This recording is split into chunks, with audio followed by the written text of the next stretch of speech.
रजाग्राफी के जो सब्सक्राइबर्स हैं उनको जो सबसे बड़ा बेनिफिट मिलता है वो ये कि आसान ज़बान में उनको पूरी दुनिया की बड़ी बड़ी खबरें कम वक्त में मिल जाती हैं।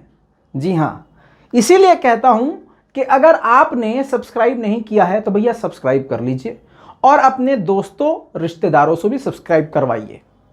जब आप नचनिया लोगों के चैनल्स को सब्सक्राइब कर लेते हैं, टिकटॉकर्स के, इंस्टाग्रामर्स के चैनल को सब्सक्राइब कर लेते हैं और वहाँ सिर्फ आपको नाच गाना टट्टी देखने को मिलता है, उससे आपके दिमाग में और आपकी जानकारियों में कोई वृद्धि नहीं होती है, तो आप इतनी काम की चीज़ को सब्सक्राइब क्यों नहीं करते हैं? शिकायत ये है कि हमारे लोग कहते ये हैं कि हमारी आवाज़ और सही खबर उठाने वाला, दिखाने वाला कोई नहीं है। अब अगर कोई ये काम करने के लिए यूट्यूब में उतरा है तो आप सपोर्ट भी नहीं कर रहे हैं, तो बस इसलिए कहते हैं सब्सक्राइब कर लीजिए, वरना बहुत बड़ी बद्दुआ लगेगी। बता रहे हैं रातों रात आपकी हरकतें जो है मोदी जी जैसे हो जाएंगी और सुबह उठोगे तो शक्ल अमित शाह जी जैसी हो जाएंगी। खैर, बुरा मत मानिएगा, जोक सपाट फैमिली आप हमारी।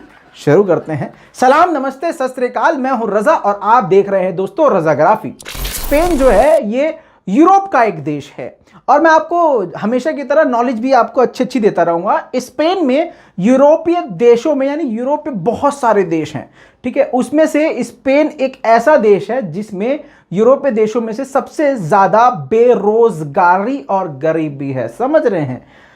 यूरोप में जितने भी देश हैं सभी इस्लामोफोबिया को फैलाने वाले हैं, इस्लाम के विरुद्ध होने वाले हैं, इस्लाम के खिलाफ जहर उगलने वाले लोग हैं। स्पेन में भी ये चीज़ पाई जाती है और इस्लाम के विरुद्ध बोलने वाले बहुत सारे लोग माने जाते हैं। और आगे जान लीजिए कि स्पेन के अंदर राजशाही है। जी हाँ, मतलब पूरी बादशाहत टाइप में वहाँ हुकूमत चल रही है। तो वहाँ जो है हुकूमत के खिलाफ बोलने वालों के साथ वही किया जाता है जैसे भारत में फिलहाल मोदी जी कर रहे हैं। उठा के जेल में डाल देना, झूठे आरोप लगा देना, यूएपीए लगा देना।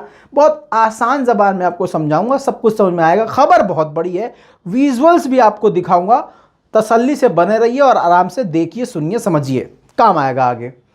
अब भैया वहाँ के एक हैं कन्हैया कुमार, जैसे हमारे भारत के एक कन्हैया कुमार हैं, सरकार के ऊपर उंगली उठाना, उनकी गलत नीतियों पर उंगली उठाना, वैसे ही स्पेन का एक कन्हैया कुमार है जो कि राजशाही घरानों के खिलाफ आवाज उठाता है, उनकी गलत नीतियों के खिलाफ आवाज उठाता है।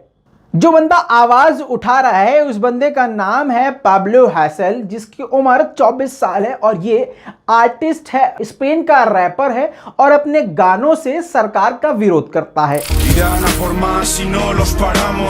Forrados con sangre inocente en las manos, quieren esposar la nuestra que escribe. Horreta mi libreta libre, la conciencia es mi líder.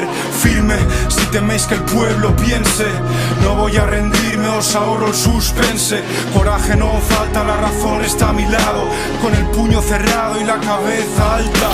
दोस्तों, हिंसा ये बिल्कुल नहीं करता है, गाली गलौज दंगा कुछ नहीं करता है, बस ये सरकार से सवाल करता है, उनकी तानाशाही पर सवाल उठाता है, उनके झूठे वादों पर आवाज उठाता है। समझ सकते हैं भारत के लोग अच्छी तरह से, क्योंकि वहां के हालात भी ऐसे ही हैं जैसे मोदी शासन में भारत के हालात है वैसे ही वहां। तो अब भैया उसने गानों से जो है सरकार पर उंगली उठाना शुरू किया और सोशल मीडिया के जरिए वो अपने वीडियोस को, पोस्ट को पब्लिक के सामने रखने लगा। जी हाँ, जैसे ट्विटर, फेसबुक, इंस्टाग्राम। तो भैया पोस्ट करने की वजह से और सरकार के खिलाफ बोलने की वजह से इस बंदे को अरेस्ट कर लिया गया और जेल में 9 महीने के लिए डाल दिया गया। इस बंदे को भी बिल्कुल वैसे ही अरेस्ट किया गया जैसे जामिया के अंदर घुस के दिल्ली पुलिस ने अरेस्ट किया था, मतलब स्टूडेंट्स को, वैसे ही इसके कॉलेज में घुसकर इसको अरेस्ट किया गया। लेकिन इसके बावजूद इनके हौसले आसमान को छूते रहे। गिरफ्तारी होने के बाद भी इन्होंने कहा कि हमारी लड़ाई चलती रहेगी। दोस्तों, बस इसके बाद अरेस्ट क्या होना था, पूरे ही स्पेन में बवाल मच गया। लोग सड़कों पर उतर आए और सड़कों पर उतरने के बाद फिर से वही जो मोदी सरकार करती है, अरेस्ट करना, आंसू गैस के गोले, पानी के टैंकर्स, इन सब का इस्तेमाल जनता पे करने लगे। इससे जनता के अंदर गुस्सा और ज्यादा बढ़ गया, जनता और भड़क, जिसके चलते पूरे ही स्पेन में ज्यादा बवाल कट गया और दंगा बुरी तरह से फैल गया। इतना बुरा दंगा फैला कि मॉल्स के अंदर तोड़फोड़ की जाने लगी, मॉल्स को लूटा जाने लगा, सड़कों पर, गलियों पर, चौराहों पर आग लगाए जाने लगी। हालांकि इन सबसे पहले प्यार मोहब्बत से प्रदर्शन हो रहा था। पोस्टर्स लेकर पब्लिक की हिमायत के लिए लोग उतरे थे, प्रदर्शन कर रहे थे और उसकी रिहाई की मांग कर रहे थे और फ्री स्पीच की दुहाइयां दे रहे थे। लेकिन सरकार के कड़े रुख अपनाने के बाद ये पूरी भीड़ हिंसक हो गई और जिसके बाद से पूरे स्पेन में दंगा इस कदर फैला कि इस वक्त भारत की भी इतनी बुरी हालात नहीं है जितने बुरे हालात इस वक्त स्पेन के हैं।